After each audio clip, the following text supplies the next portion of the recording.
मौत रहे।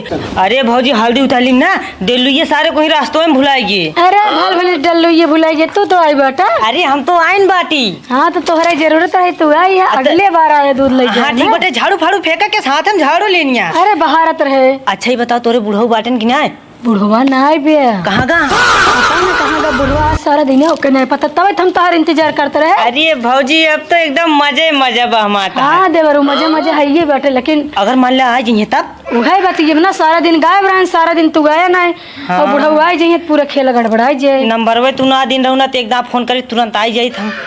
नंबरवा तुम खुदे ना लिए हम नंबरवा ना दी। अच्छा चला ठीक बाटे चलिए अंदर बा। अरे चढ़ल बा जवानी ऐसे नहीं मानी बतिया कही खुलिया राजा चुम्मा से चली न काम। अरे बाप रे बाप बोकरी चरावा चरावा ससुरी है ना पियास लग गई ओए खड़ी रहो पानी पी के बताई जाए करे बमोस पानी पी आई। अंदर जैसे चलब तोरे बुढ़ऊ आई थमकाव करब। बुढ़वा बहने आए बुढ़वा 8 बजे आए। 8 बजे आई। हाँ 8 बजे राती। अरे 8 बजे से पहले ना आ जाए तब का करब।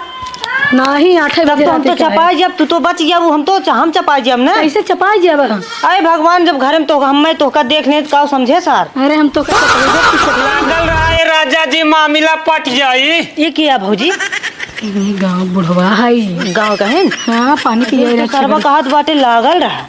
अरे बुढ़वा ऐसे बोला था। अरे मान ला कौनो दिन बवाल ववाल कह दीजिए मान ला तोरे बुढ़ऊ बता दी तब हम का करब।